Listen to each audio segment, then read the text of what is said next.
Salam, horas menjua-jua, jua-jua. Yahoo, salam keselamatan. Kita bertemu lagi dalam channel kita ini untuk menafsirkan apa yang menjadi evangelium pada tanggal 7 September tahun 2025 yang kita sebut juga minggu ke-12 setelah Trinitas. Ya, mudah-mudahan pertemuan kita ini menambah wawasan kita tentang pemahaman kita akan isi Alkitab. Untuk memulai perenungan kita, Bapak Ibu Saudaraku yang terkasih, mari kita terima penyertaan dari Tuhan seperti dikatakan oleh Paulus kepada Filemon. Kasih karunia dan damai sejahtera dari Allah Bapa kita dan dari Tuhan Yesus Kristus menyertai kamu. Amin. Firman yang akan kita renungkan, Bapak Ibu Saudaraku yang terkasih, ditentukan dari Yeremia 18 ayat 1 sampai 11 yang diberi judul pelajaran dari pekerjaan tukang periuk. Kita baca.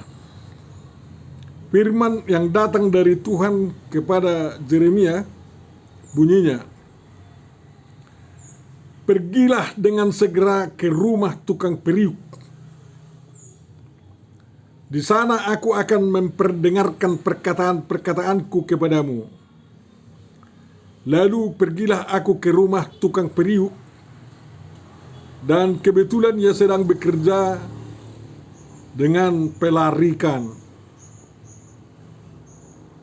Apabila bejana yang sedang dibuatnya dari tanah liat di tangannya itu rusak,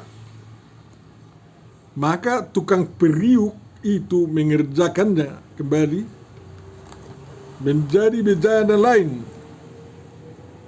menurut apa yang baik pada pemandangannya. Kemudian datanglah firman Tuhan kepadaku, bunyinya, masakan aku tidak dapat bertindak kepada kamu seperti tukang periuk ini, hai kaum Israel? Demikianlah firman Tuhan Yahweh. Sungguh seperti tanah liat di tangan tukang periuk, demikianlah kamu di tanganku, hai kaum Israel. Ada kalanya aku berkata tentang suatu bangsa dan tentang suatu kerajaan, bahwa aku akan mencabut, merobohkan dan membinasakannya. Tetapi apabila bangsa yang terhadap siapa aku berkata demikian telah bertobat dari kejahatannya, maka menyesallah aku bahwa aku hendak menjatuhkan malapetaka yang kurancangkan itu terhadap mereka. Ada kalanya aku berkata tentang suatu bangsa dan tentang suatu kerajaan, bahwa aku akan membangun dan menanam mereka. Tetapi apabila mereka melakukan apa yang jahat di depan mataku dan tidak mendengarkan suaraku, maka menyesallah aku bahwa aku hendak mendatangkan keberuntungan yang kujanjikan itu kepada mereka. Sebab itu, katakanlah kepada orang Yehuda dan kepada penduduk Yerusalem, beginilah firman Tuhan Yehova, sesungguhnya aku ini sedang menyiapkan malapetaka terhadap kamu dan merancangkan rencana terhadap kamu. Baiklah kamu masing-masing bertobat dari tingkah langkahmu yang jahat, dan perbaikilah tingkah langkahmu dan perbuatanmu. Demikian firman yang akan kita renungkan, Bapak Ibu Saudara yang terkasih. Tentu saja yang berbahagia adalah orang yang mendengarkan, memelihara, memahami, menghayati, dan mengamalkan, melakukan firman Tuhan dalam perbuatan-perbuatan baik. Amin. Kita berdoa. Tuhan Bapa Surgawi, terima kasih atas firman yang telah dibacakan untuk kami, dan kami kurang dapat memahaminya kalau Kau tidak menjelaskannya dan menolong kami untuk menjelaskan hal itu. Cerahilah pikiran kami ya Bapa, sehingga kami dapat memahaminya dan memberitakan Injil melalui pemahaman yang Kau anugerahkan itu dalam Yesus Kristus Tuhan kami. Amin. Salam untuk kita sekali lagi. Di kampung saya memang dulu ada, waktu saya kecil, ada namanya si Topa Urun, pembuat periuk. Mereka bisa membuat dari tanah liat, ya, urun atau kueli besar, belanga, dan tutupnya tempayan dari tanah liat semua. Sayang sekali tidak ada lagi kerajinan seperti itu sekarang. Saya nggak tahu apa alasannya. Karena tidak laku lagi kulit tano. Periuk tanah liat tidak laku lagi karena ada modernisasi dengan periuk aluminium, periuk besi, dan lain-lain.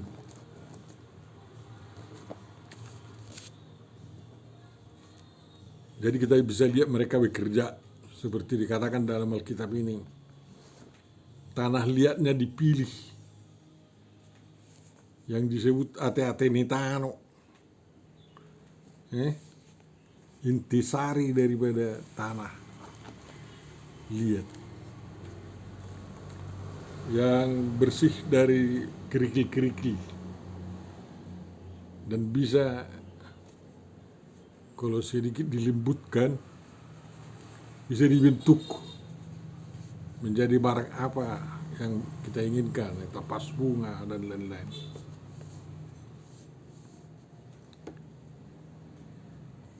Begitulah tukang periuk bekerja. Tuhan kita itu seperti tukang periuk juga, Yoser,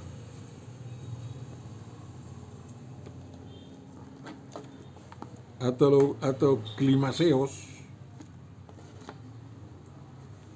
sewaktu mencipta, membentuk Adam, ya,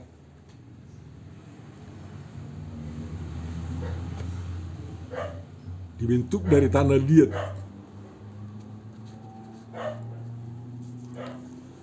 Perbedaannya tukang periuk seperti di kampung saya dengan Tuhan sebagai tukang periuk yang menciptakan, membentuk manusia ada dalam hasil karyanya. Tukang periuk pembentuk tanah liat di kampung saya bisa membuat patung dari tanah liat dan dibiarkan mengeras, patungnya mati, sehingga kalau rusak yang sudah selesai itu patungnya itu harus dihancurkan untuk dibentuk yang baru. Kalau Tuhan dibentuk badan manusia dari tanah liat, tidak dibiarkannya menjadi mengering, tetapi dibuat benda yang dibentuknya itu tetap liat, seperti tubuh kita ini sekarang, tidak mengeras, tidak seperti gerabah atau tidak seperti keramik, ya. Tuhan sengaja menghembuskan napas hidup, ya, nismat haya kepada tubuh yang dibentuknya itu, tanah liat yang dibentuknya itu, agar benda yang dibentuknya itu benar-benar menjadi makhluk hidup, napas saya, sehingga tubuhnya tidak mengeras tetapi liat, walaupun tidak berhamburan ya. Tujuannya agar tubuh yang dibentuk dari tanah liat itu kalau rusak tak usah dihancurkan, diperbaiki bisa. Kemudian ke dalam diri atau ke dalam benda yang dibentuk Tuhan kita itu dimasukkan juga roh. Ya, Zakaria 12 ayat 1. Diciptakan roh masuk ke dalam. Dan itu juga tidak mengeras seperti batu, tapi berkombinasi dengan tubuh yang dibentuk itu, lihat. Sehingga kalau roh pun rusak atau jiwa rusak, bisa diperbaiki. Tak usah dihancurkan seperti tukang periuk yang menghancurkan barang-barang yang dibentuknya sudah mengeras tapi rusak. Itu semacam rahasia kerja Tuhan lah itu. Mengapa tubuh kita ini tidak dibuat seperti patung, tetapi bisa bergerak-gerak lembek kayak gini kan. Dan bisa disayat, bisa dijarum, bisa diapa. Semuanya itu bertujuan agar tubuh kita kalau rusak bisa diperbaiki, baik oleh Tuhan atau oleh ahli manusia.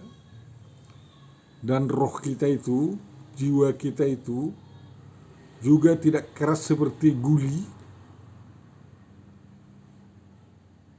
Tujuannya agar bisa juga diperbaiki.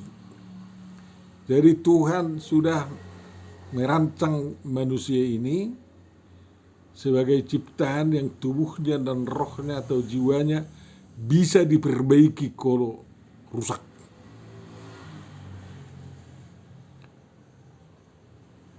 Yeremia juga memahami bangsa Israel sebagai bangsa atau orang-orang yang dibentuk Tuhan. Sehingga dia dituntun agar pergi ke rumah tukang periuk, melihat bagaimana bisa Tuhan berbuat kepada umatnya itu. Di situ dia lihat bahwa periuk-periuk yang dikerjakan oleh tukang periuk itu belum mengeras. Dia lihat kalau masih lembek dan ada kesalahan, langsung diperbaiki. Setelah diperbaiki baru nanti dikeringkan ya. Jadi manusia umat Tuhan itu seperti tanah liat yang sedang dikerjakan oleh tukang periuk ini masih lembek. Tidak dibiarkan mengeras seperti patung, seperti benda keras, seperti periuk tanah. Dengan tujuan bahwa bangsa Israel itu kalau rusak pun secara jasmani dan rusak secara rohani bisa diperbaiki. Itu merupakan penglihatan yang sangat cocok bagi Nabi Tuhan untuk menyampaikan pesannya kepada umat Tuhan yang dinilai menyimpang. Artinya umat Tuhan yang terdiri dari daging dan roh itu dan jiwa itu dalam penyimpangan dan kerusakan mentalitas, kerusakan badan dan kerusakan rohani mereka, kerusakan iman mereka masih bisa diperbaiki kalau mereka mau. Tapi sayang sekali di ayat 12 sampai ayat berikutnya mereka tidak mau. Kami suka-suka kami katanya. Jadi tidak ada gunanya sebab kami hendak berkelakuan mengikuti rencana kami sendiri. Tuhan kesal mendengar ini kan. Masing-masing kami bertindak mengikuti kedegilan hak hati kami sendiri, kata umat Israel. Siapa yang gak marah kalau mendengar kayak gitu?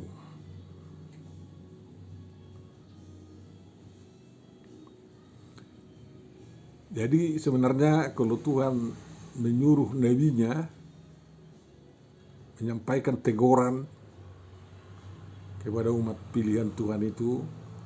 Umat Tuhan harus berterima kasih dan bersyukur masih ada yang menegur mereka sebelum terlambat. Jangan sampai bangsa itu menjadi bangsa yang mengeras seperti dia itu dan akhirnya iriwakon, akhirnya di apa ya, dibuang ke laut, entah disarsar. Itulah gunanya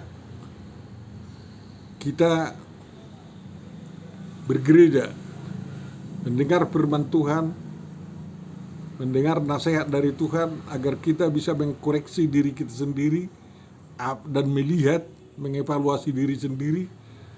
Apa memang ada yang rusak di tubuh kita, berpenyakit, menular misalnya? Apa memang ada yang menular, merusak jiwa, roh kita? Kalau kedapatan, ya diperbaiki. Tuhan telah membangun kemanusiaan untuk dapat memperbaiki dirinya secara jasmani dan secara rohani. Manusia tidak perlu mensia-siakannya itu. Nanti kalau sempat Tuhan yang bertindak untuk memperbaiki kita, hancur kita. Diriwakuk kita nanti. Dihancurkan. Seperti bangsa Israel di zaman Yeremia itu akhirnya dibuangkan ke Babel karena tidak mau berubah. Setelah Yeremia memperhatikan kerjanya tukang periuk itu, dia ingat pemanggilan sama dia. Karena dipanggil untuk, ya, kalau kita baca di pasal 1,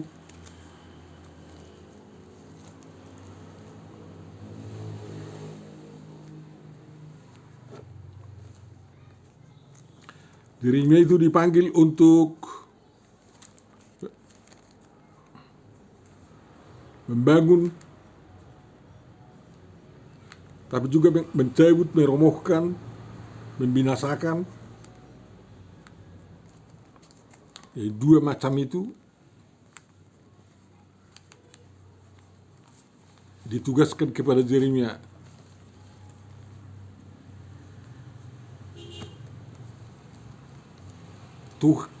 Yeremia itu menunjukkan juga bahwa Tuhan kita itu Maha Pengasih dan Maha Penyayang. Walaupun dia sudah sempat mengatakan bahwa dia murka dan akan mencabut, merobohkan, membinasakan umat yang telah melanggar firman-Nya, yang tidak mau patuh, yang tidak mau bertakwa kepadanya, kepada Tuhan Jehovah itu. Kalau sudah diperingatkan, mereka mau bertobat, seperti orang Niniwe yang diperingatkan oleh Yunus agar bencana dibatalkan Tuhan. Akhirnya Tuhan membatalkan bencana yang telah diancamkan akan dilakukan kepada umat itu. Sungguh berbahagialah orang yang mau bertobat. Karena bencana alam, bencana manusia, bencana kemanusiaan, bencana, segala macam bencana tidak jadi terjadi. Makanya jangan larang adanya orang yang menasihatkan kita agar kita selalu bertobat. Itu demi kemaslahatan kita di masa depan.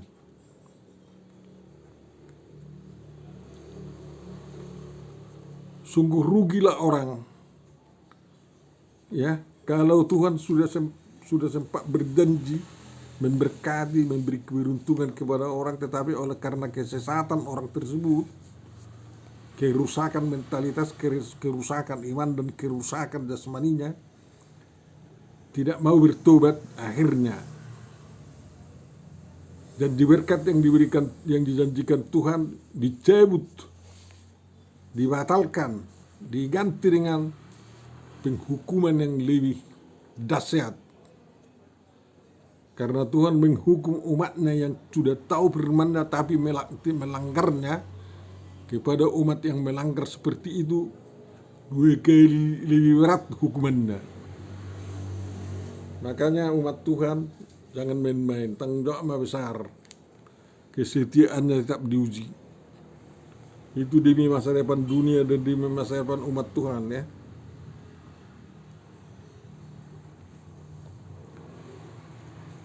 Jadi jangan kita biarkan sampai menyesal Tuhan itu memberikan berkatnya yang sudah dijanjikannya kepada kita. Biarlah menyesal Tuhan itu atas hukuman yang telah dikatakannya untuk dilakukan kepada bangsa lain, tapi karena bangsa itu bertobat, hukuman itu tidak jadi dilakukan. Cobalah kita terapkan nasihat firman ini dalam kehidupan kita sehari-hari. Makanya kalau kita bergereja, berkebaktian, marilah kita berdiri untuk mengaku dosa dan minta pengampunan dosa. Kita jangan main-main. Mungkin dalam doa yang disampaikan oleh liturgis kita tidak dikatakan dosa kita, tapi dalam hati kita bisa mengaku dosa kita kepada Tuhan dan bahkan menangis untuk penyesalan akan dosa itu, sehingga ancaman hukuman yang telah dikatakan Tuhan kepada kita dibatalkan. Itulah yang kita terima kalau terjadi pemutusan dosa nenek moyang terhadap keturunan-keturunannya. Kalau keturunan-keturunannya itu menyesali dosa nenek moyangnya tidak mengulanginya, maka keturunannya itu tidak akan dihukum berat. Walaupun dia dulu perbeugadjang, keturunannya sekarang bertobat, keturunannya itu bebas dari hukuman. Tapi kalau dulu nenek moyangnya si Abraham yang percaya, ya, mungkin lebih percaya dari si Abraham kakek moyangnya dulu. Tapi keturunannya itu membangkang, melanggar firman Tuhan, tidak mau bertobat. Kalau dihardik, Tuhan akan menghukum berat orang seperti itu. Jadi kita harus dekat kepada Tuhan agar kita tahu apa isi hatinya yang akan diberikannya kepada kita. Kalau yang baik, mari kita sambut dengan pertobatan juga. Ya, kalau ancaman kita cabut, kita sambut dengan pertobatan agar ancaman itu dibatalkan.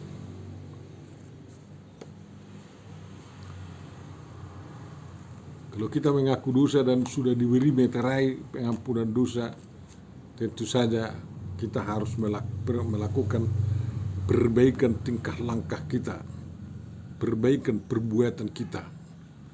Dengan demikian, masa depan bangsa kita, masa depan generasi kita akan baik di masa depan. Penuh damai sejahtera.